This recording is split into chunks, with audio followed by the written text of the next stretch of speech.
Welcome to the Academy of Esports podcast. I am your host, James O'Hagan, and I have the pleasure today to welcome in Tori Olsson. He is a professor of history at the University of Tennessee down in Knoxville. Tori, thank you so much for being a guest in the Academy of Esports podcast today. Hey, it's a pleasure to be here, James. I'm really excited to join you. Well, and I'm excited to talk about the subject that we're going to get into today, because we have all these fantastic games that kids really want to find themselves, they find themselves playing for hours and hours and hours. And you took one of my favorite, and probably a favorite of a lot of people, because there is so much depth that goes beyond even the storylines that are in the game if you go through and do it. You took Red Dead Redemption 2 and said, let's make a history, or let's incorporate that into a history class. And how did you, first off, and there's not a lot of history professors who look at this and go, let's say, hey, let's take this video game and do something with it. What was the spawn of this idea to get you to where you are? Yeah, absolutely. No, it is a first. There's plenty of history professors who involve video games to some extent in their teaching, but I think this is the first time anyone's teaching a specific course revolving around this particular game, right? So my class, which is, I haven't taught yet, I'm teaching in the fall semester of 2021. It's called Red Dead America. The subtitle is The Historical Reality Behind the Hit Video Games.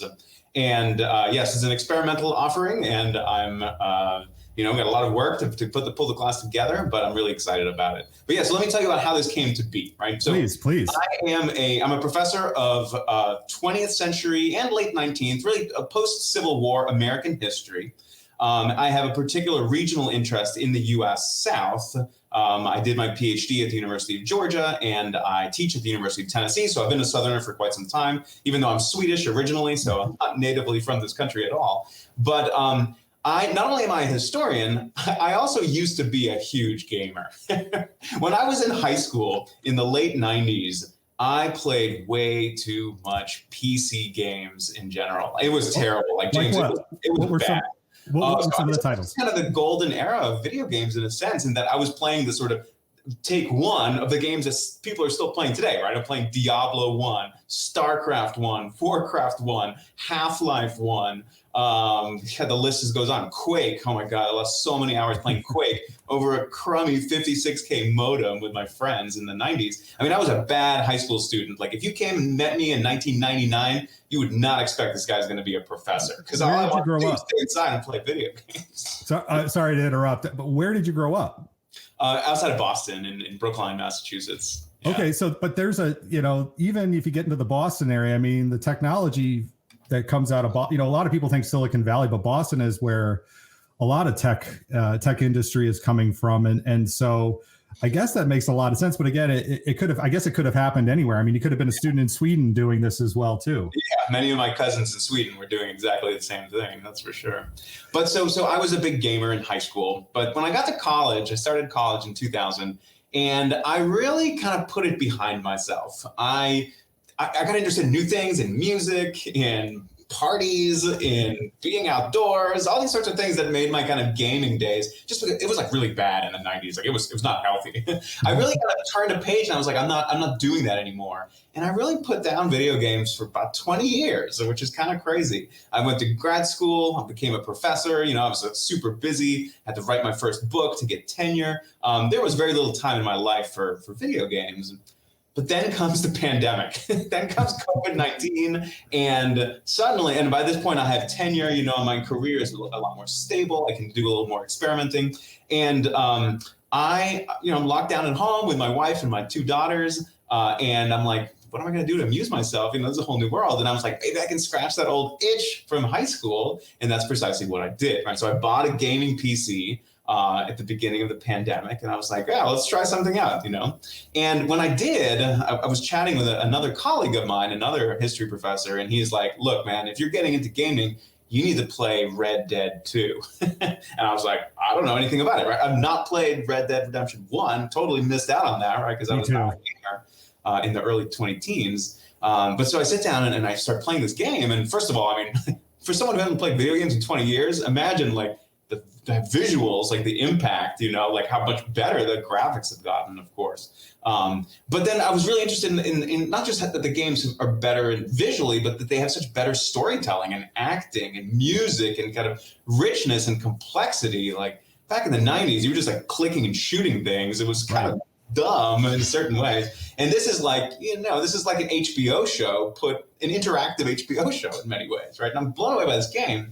But it's not long when I'm playing Red Dead 2 that the historian in me is like, wait, all right, so this game is not made by historians. I don't know. I don't know the details of if they had consultants or anything. But I got the sense that someone who cared a lot about history was involved, or probably a lot of people who cared about history were involved in making this game. So, first off, you have the sort of visual look and feel of the world. And it's obvious that they sat down and spent time with photographs from the turn of the century period.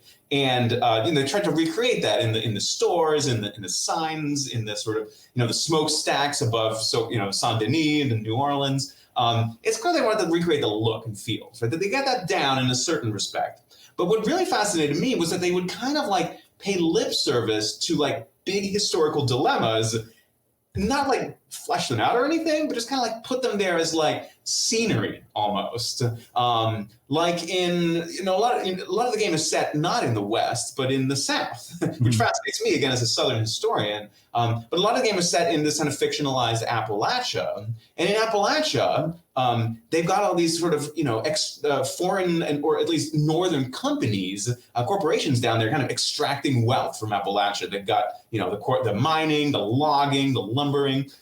And that's like a major question in Appalachian history at this moment in the late, 1890s. So I'm like, wait, why are they talking about that? Like they could just rely on the stereotypes of Appalachia, which they do, to be sure, in often very insulting ways and really problematic ways. But then there's these like kind of gestures. They make these gestures to like serious historical questions like women's suffrage, the rise of Jim Crow, railroads and corporate capitalism, like things that don't really advance the game all that much or the story, but are just kind of like set pieces. And I'm thinking, as I'm playing this game, again, as a historian, I'm thinking, maybe I could use this game to like get students to talk about these really meaty and difficult questions in turn of the century American history. And the thing is, I hope I'm not going on for too long here, James. No, you're great. I'm taking this all in. Okay, right on. So you have to place this in the context of another thing going on. So it has to do with a sort of a crisis in the humanities. And what I mean by that is that history is one of the humanities alongside English, philosophy, literature, things like this. And in the last 20 years, the humanities has really declined at American universities, that there's been fewer majors, fewer folks enrolling in our classes. And this is not because we've gotten boring or irrelevant or inaccessible. It's because there's this kind of STEM focus in American society that's like, how much money are you going to make out the gate? How are you going to go into engineering and computer science, all that sort of thing? And a lot of folks have forgotten that the backbone of the liberal arts university are the humanities. So we've really been suffering. We've been, we're seeing a slow shrinkage and decline. And myself and my colleagues have been very uneasy and anxious about this. So in the midst of this sort of decline in the humanities, there's a lot of experimentation going on. There's a lot of ways of thinking about how do we win new students? How do we get a new generation of students? So this is, of course, informing my decision as I'm thinking about dreaming up this sort of experimental class, right? But basically, I get thinking when I'm playing this game, I'm like, I know how crazy students are about this, right? I know how many tens of millions of copies this game and the first game, Red Dead 1, have sold. And I'm thinking, why not give this a shot? Why not see what happens? And that is basically where I'm at. There's still so much that's up in the air, mainly how many students are going to sign up for this class. Because again, this is fall, right? The class is going to start in August. At our university, registration for fall hasn't even begun yet. It's beginning next month, sometime in mid to late March. So there's a lot. I don't know whether there's actually going to be tons of students coming in for the ride. I really hope so. Now, in order to try to expand the possibility of students enrolling in the class, I decided to do some social media promotion. I wanted to get the word out. And because of the pandemic, I knew that I couldn't put up flyers on campus or anything because campus is pretty deserted. I'm thinking, how am I going to access students and get the word to them? The traditional ways of the student newspaper and all that sort of stuff, it's not as good. So I'm thinking social media, right? Mm-hmm. And I've been using Twitter for several years now, mainly as a historian. I use it professionally to engage with other historians, which is huge. I mean, there are thousands of historians who are having, professional conversations on Twitter. So I had a Twitter account, and I thought, well, why don't I write a tweet about this class, right? And I kind of was hoping it would go viral, and I wrote it in a way that was trying to kind of, push that along, because after having used Twitter for a while, you got to get the hang of why certain things, kind of get broader visibility and what doesn't. Sure. So I wrote this tweet, and it got a lot of press, right? It's got like 3,000 likes, and almost 300,000 people have viewed this thing. And that's, I think, how I got in touch with you, James. I think you saw the tweet, right? Well, and let's there's a lot. I mean, I love that the whole overview is spectacular, and there's a lot to unpack in that. First off, yes, the tweet, the story about this absolutely actually, I think I found it through Reddit of all places. Reddit is where I get a lot of mine outside of Twitter. Those are my two main places, and LinkedIn as well. But what I really like about what you said to start off is that, you did note that, yes, there's this game wasn't necessarily developed with, you don't know if there's historians who are involved, but what's great about it is that you can look at it, you can tell. And you said that they're paying lip service to some things that are going on, but we have to remember that the game was not designed to be a historical teaching tool. This game was meant to tell a story. It is not edutainment. Right. Most of the game was shooting people in the head. Right. But violent in a really kind of egregious way, in a lot of ways, I gotta say. But what I think is telling about the game is, you're saying it's paying lip service to suffrage and Jim Crow and things like that are themes. But, even in our own day-to-day lives, I think what's brilliant about that is that those things are, could have been going on in anybody's lives back then, but it's not like their everyday main focus in their face. Like, oh, we got to talk about Jim Crow today. And, oh, we got to talk about suffrage. These are things that are just going on around us all the time. Even right now, when we look back and people say to us, what was it like for, having President Trump? You'll say, well, he was our president. And it was kind of more in your face than I guess what some of these things are, but it wasn't necessarily for the majority of people as an all consuming sort of thing, which again, kind of helps with the story. But, you worried, you're saying right now, you're worried about how many students might get involved with this. I can tell you this much. I put this up on our esports team's Discord, and boy, did it get some likes from students.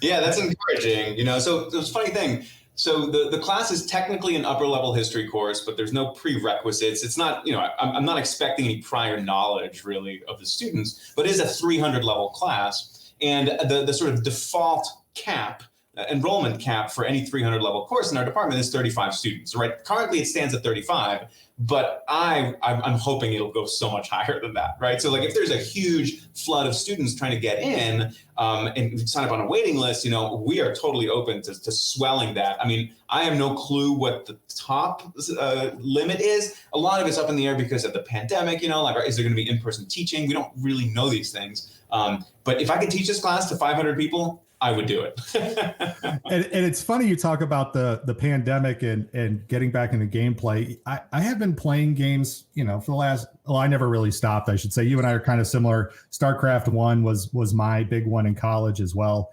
I remember standing in line to get the StarCraft 2. I think that's the last video game that I stood in line to get because everything else now became digital downloads, or I didn't care that much. But when the pandemic hit, I think you and I had a very similar thing. I had been looking at a PlayStation. I don't have a PlayStation, but I have one now. But at the time, I had been looking for one because I was a huge Final Fantasy VII fan. And when that came out, and then the pandemic hit, and I'm like, I'm going to be home quite a bit. I might as well, splurge a little bit, get this PlayStation, kind of like how you did with Red Dead Redemption. Right. And yes, the graphics of these things are just so immersive. And like you said, the experience of Red Dead Redemption has been so immersive. The thing I find myself doing more often, though, isn't so much the historical stuff. I find myself being a wildlife connoisseur. Like I'm going out and finding all of these animals, all of these creatures, and then finding the plants and understanding and learning about the medicinal value of some of these. The godfather of my oldest child, he grew up in Chattanooga. So he was actually not in Chattanooga. He was up in Appalachia, but he talks about bringing in people who can talk about that life, you know, and how they didn't have a city and they didn't have a doctor readily available. And they had to, you know, I used to joke with him about possum, and he said, well, you know, possum's a very greasy animal. And, you know, he said, but we used to eat it because that's what there was. And you could smell when mom was cooking it. And, you know, again, I think it's good for kids to, whether it's kids who are teenagers or young adults who see these games and realize that, as kind of you're putting it, there's real things in here that can be extracted. Yes, there's things that are make-believe and completely blown out of proportion, like the constant state of murder. But late 19th century America is a violent place. I'm not trying to disguise that, right? But not in quite the same way that's rendered there. I mean, you know, we can never confuse a game like Red Dead Redemption 2 for history, right? It's so problematic to think about that. But for me, who's trying to get students who wouldn't take a history class otherwise, I'm hoping that it could be a really terrific gateway to build on these kind of pop culture touchstones that they already know, but then to think about, okay, well, what's the real story, you know, and why would the game treat it this way when it's really something quite different? Yeah. But even, you know, a lot of our other games, take Madden football, right? You can get a really good understanding. If you've never played football before, you could get a pretty good understanding of offense, defense, and things like that by playing that game. But that doesn't necessarily make you a football coach. That doesn't necessarily make you an expert in the game, but it introduces concepts and ideas that when you're watching a game, you can go, oh, wait a second, I kind of know what's going on here. Same with history, even. I mean, let's go back to Red Dead Redemption. You know, a lot of the late 19th century, early 20th century, and, you know, people think the Wild West is like this, you know, thing that was, you know, all of a sudden cities sprang up. It's like, no, the Wild West was wild well into the 1930s even. You know, there were still areas of the country where these mining towns were still growing up.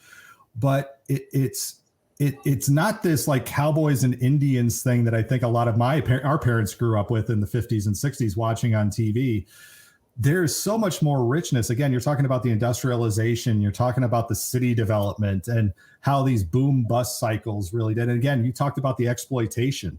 I mean, we talk about where did unions come from? Well, a lot of unions sprang out of this time because there was exploitation of labor. And these are important things that a lot of people don't connect well to then to now. And now, at least, this starts that conversation, I think, for a lot of people to start to make those connections in their mind that are really hard to do. Yeah, I think one of the best decisions that the developers of this game made was by kind of revealing the human diversity of the so-called of the period. And the Wild West, a term that I really don't like. We can talk about it more. But just by, you know, you watch these Hollywood films from the 50s and 60s, it's these heroic white guys, you know, on the frontier. That is not Red Dead Redemption either, which thankfully, because reality was so much more complex, right? You have lots of African Americans, you have Mexican Americans, you have Mexicans, you have Asian Americans, you have Chinese immigrants, you have Italian immigrants, you have Jewish immigrants from Europe. You have this really diverse stew of people. And most of the classic Hollywood films don't capture that at all. And yes, you know, the protagonist of both of these games is these white men, right? John Marston and Arthur Morgan, but they're surrounded by a lot of other interesting characters and lots of women too, which is a big part of the game. I mean, there's still toxic masculinity in Red Dead Redemption 2. Don't get me wrong, right? I mean, it's hard to find games that don't have that, but it's significantly less than I was expecting. Well, even you brought up a great point about the diversity, you know, borders. You know, we think about borders today as being these things where people go through and you have to show a passport. You have to, you know, back then there was no passport. There was, you basically, you could, you know, again, you go into the Southwest or it's in the South even, but let's talk about the Southwest. I know we're kind of getting away from the game. But again, even that idea of people just kind of going over back and forth, you know, going into these areas, there wasn't this freeway, you know, state boundaries were very limited, and where those things take place, there's a lot more. Gosh, what am I saying? Less structure, I guess, than a lot of people. As you said, you know, if you watch are movies from the 50s and 60s, cowboy and Indian-esque, or what are the Italians call them? Spaghetti Westerns, yeah. Spaghetti Westerns, right. there is a lot of there's not as much structure as even those present to themselves, to present in this whole genre. Yeah. Well, it's funny. So I call this class Red Dead America, but much of the games takes place outside of the United States of America, right? Not only do you have a Caribbean venue with Guarma as this sort of strange, kind of banana republic, plantation republic in the Caribbean, but much of Red Dead Redemption 1 takes place in Mexico. And not just at any moment, during the Mexican Revolution in 1911, which is a profound moment in not just North American, but global history. I mean, the Mexican Revolution is the first social revolution of the 20th century, right? It precedes the Soviet Revolution and the Chinese Revolution, and it's fought over many of the same questions. So I will confess, James, I have not yet played Red Dead 1. I'm starting to play it next week. I've borrowed an Xbox 360 from a friend, and I've got the old game purchased. But I haven't played it, so I can't speak, but I've read a little bit about it.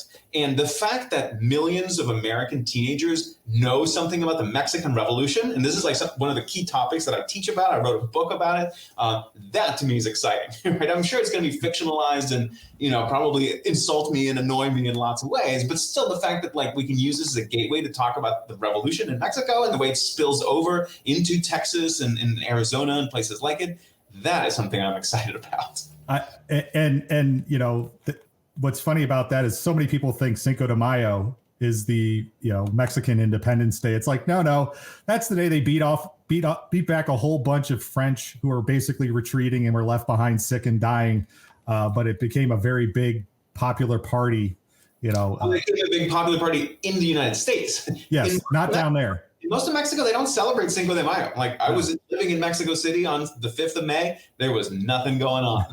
Right. It's really a Mexican-American holiday, which is very ironic. But I love that holiday and its history, right? Because it really reveals this kind of entanglement of these two countries and the ways that, we really can't separate their histories at all. Let me ask you this. Has Rockstar reached out to you to offer their assistance at all at this point? I have heard from 2 of the voice actors in the game, really? Freelance actors who reached out with that tweet, and were interested. They love the idea of the class. And they're wondering what they can do to help. So that's been a lot of fun. The company itself has not, and I understand they're like a multi-billion-dollar juggernaut conglomerate. They're interested in their bottom line and what they can do to advance that. And I don't know how this does. I don't know. I think it could be helpful for Rockstar that there's such a course, in the sense that, it kind of bolsters the claims of historical legitimacy, even though, there's lots of problems with it. But still, that's a history professor would take it seriously. And, maybe students would buy the game if they played the class, though I'm not requiring that at all. Yeah, that was going to be a follow-up question. You don't have to, you don't even have to have played the game to take the course, right? No. And I'm expecting and assuming, I'll ask, of course, on the first day, how many students have played it some. I'm expecting, that at least 80% of the hands in the room will go up. But I'm not going to be requiring them to own it. If owning a PC gaming setup or a console and the game, that's hundreds and hundreds of dollars. So I can't require that. And we're not going to. Are you kidding? Wait. Are you kidding me? I've seen some college courses where it's like $300 textbooks. I don't think it would be too hard to tell somebody, hey, go buy a PlayStation 4 and this game, and that's your textbook for the course. I know, but to be honest, no history class is ever that expensive. Those are all the STEM classes. They can get away with that. My classes usually cost like $50 at most to cover for the books. Now, have you inspired anybody else? Because I know, for example, one of the games that I love is one of the Assassin's Creed games. They did it during the French Revolution, and when Notre Dame burned, the people who are the preservationists went to Ubisoft and said, "Hey, you scanned the entire building you down to the brick. Can we please get at your renderings, because historical accuracy, Ubisoft has probably one of the most accurate model renderings that you can walk through of the church." But have there been any other professors who have reached out to you and said, you've inspired me to think about this game or anything like that? No, not yet, but it may well happen. Regarding professors' history professors' relationships, professional historians' relationships with video games, it's kind of an awkward one. So when I finished playing the Red Dead Redemption 2, I immediately went on to my like academic library search engine and wanted to find out what had been written about it, right? I wanted to see like the key journals in the field, like the Western Historical Quarterly, the Journal of Southern History. I wanted to see, like, did they have a roundtable? Did they have a sort of forum on this? Nothing. I found like a couple of popular pieces like on Slate and other venues that kind of touched on the game, but professional historians are not writing about it, right? So I was like, why aren't you doing this? This is like, you write about movies and about TV shows. Why not sometimes engage video games? And I think that a lot of historians think that, video games are silly, that they're a waste of time, that they're frivolous, that they're fluff. And again, remember, I had sworn off video games for 20 years and I kind of turned my back on it and thought that it was like a thing of the past. I think that more and more folks are realizing that video games are just the same pop culture as movies or film, and that they're only going to grow in dominance and popularity as the years go on. So I think there's a lot of people who kind of have interest, but they kind of hide it behind their back, like as if they're a little ashamed of it, So I do think, and I know that several of my colleagues in the history department are kind of watching my experiment to see, how many students am I going to get? How's this whole class going to go? To be like, hey, maybe I want to try that too. So I have a couple of colleagues in the history department at the University of Tennessee who are quite interested in trying to build some sort of, node in the history department that tries to recruit students based on this. I have big dreams, like none of this is all like, speculation at this point, but I'd love for us to offer like a 100 level large class every semester called like history in video games, and have like rotating faculty, have like a medieval Europeanist teach it about, completely different games, have me teach it, on Red Dead Redemption or some game like that, have an African historian teach it on a totally different topic. But we'll have to see whether, there's a lot of people watching to see what happens in the next month with this class, and especially how enrollment goes. So I think that there's a lot of possibilities. In April, the big American History Conference, the OAH, the Organization of American Historians, they are hosting a panel about video games in American history. Really? Yeah. And I'm not on the panel, and I'm going to be attending it, to be sure, this virtual session, right? But I can send you the details on that, James, if you want. Absolutely. That would be fantastic if you could. And it's kind of it's beginning to peek its head out in like these professional settings, but mainly it's a sort of fly-by-night thing that historians do as a hobby on the side, and like doesn't really collide with their working lives and teaching lives. But I think that's changing. Well, like I said, as soon as I let some of our scholar gamers know in the Racine Unified School District about this, they were like, "Ooh, that sounds interesting," and to get kids, at least at the high school level, excited about a history class, say like, to go, oh my gosh, that would be so awesome to break that down. It comes down to this amazing intrinsic motivation. It comes down to these things that hook people in. Because again, history, unless you are a history major, or unless something clicks with you, it's very rare to all of a sudden just pick up a history book or watch something on the History Channel or fall into a show on Netflix or a series ago that really gets to me. For me, when I was growing up, the things that got me going was I loved Choose Your Own Adventure books, and they had a time machine series. And there was one I read over and over. There was a Civil War one, and there was one about samurai in Japan.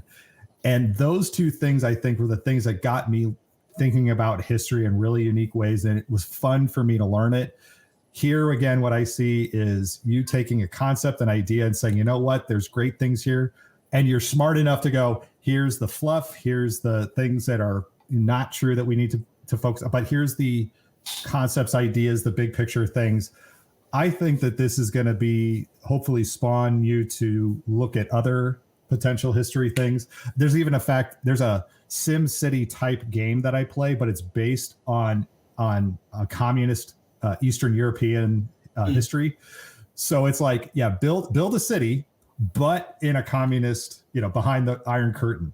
That, to me, I love that game. It is fun because it is so different than SimCity. It's so different than City Skylines, which are two city simulation games, because again, you have to build things within a controlled, managed economy from the top down. So you don't have, always the power to build things that you want, or things go over budget, or things are told to get built, they get started and then stop, kind of thing. So I think this is opening up a whole new genre, and I really hope for your success with this. Yeah, thanks. Well, so check in with me in August, because by then done with the syllabus, and I do plan to share the syllabus online for anyone to view, but really check in with me in December when the class is finished, and then I can give you a full recap on how it actually went. Tori, I'm going to hold you to that because I would love to have you come back and talk about the things that you learned from the course. Because again, there's a lot of teachers right now who are looking to engage students through games and gameplay. We're not seeing them as wastes of time as much as again, these are our intrinsic spaces where kids are, and we need to tap into these. And I think it's fantastic that you have, again, taken a concept that for a lot of kids is a really, it's kind of like just a generic sort of, the Wild West. What does that, and again, as you said, even the game, a lot of people look at that and go, well, it's not even the Wild West, it's the South. But again. Well, and that's to me is so fascinating because like, the West at this moment has a very romantic place in the American imagination, while the South of the 1890s does not. I mean, this is a period of lynching, of Jim Crow, of the cotton economy. I mean, this is not a place that Americans generally feel good about, but it is part of the game. I mean, it's Rhodes, Saint Denis, Anniesburg. I mean, the places in Appalachia and the cotton, the tobacco belt, I guess it is more than anything. That's at the heart of the game, which again, if this was exclusively a Western game, I probably wouldn't have taught this course because I'm not really trained as a Western historian. And in fact, this summer, I got a lot of work to do to brush up on, to cover the Great Plains history and this sort of stuff. I'm a Southern historian by training and of the U.S.-Mexico borderlands. So I'm glad that the games are so, it's not just a sort of cowboy adventure. I mean, cowboys are really kind of like minuscule part of the game. Right. Well, and again, I think that it's important too, because again, when people see a cowboy hat and they see horses and they see an adventure, again, you're just thinking Western. That's it. And nobody really thinks beyond that. So it's a cliche, right? It's a sort of like genre of itself. And the game is very playful in transcending that genre, which is exactly. Tori Olsson, this was a fantastic conversation today. I really appreciate you taking the time out for us. And thank you for being a guest on the Academy of Esports podcast. I'll make sure to have your contact information up in the notes. If you're watching this right now, you can find his Twitter handle. It's Tori Carl Olsson on Twitter, and we'll make sure we get you some followers there, Tori. Thank you so much. Sounds good. Yeah, I look forward to being back on the show to tell everyone how it went. Absolutely. That's definitely happening. Tell your friends at the University of Tennessee to sign up for the class. That will do it for this week on the Academy of Esports. I've been your host, James O'Hagan. Esports are organized competitive video games allowing schools to redefine their athletic culture, diversify opportunities for student participation, promote good physical and mental health, increase collegiate scholarship pathways, and play games. We can never forget the importance of play. The mission of the Academy of Esports is to support these ideals. The vision of the Academy of Esports is for all students to experience the fun and joy of playing competitive video games. You may follow me on Twitter at Jim O'Hagan. That's at JIMOHAGAN, and through the Academy of Esports account at TAO Esports. It's a great way to get the latest blog posts, podcast episodes, and news coming out of esports and education. And remember, you can continue your engagement by going to www.taoesports.com. You can also connect through Facebook at www.facebook.com/TAOesports. Thanks again for listening, and I look forward to our time again next week.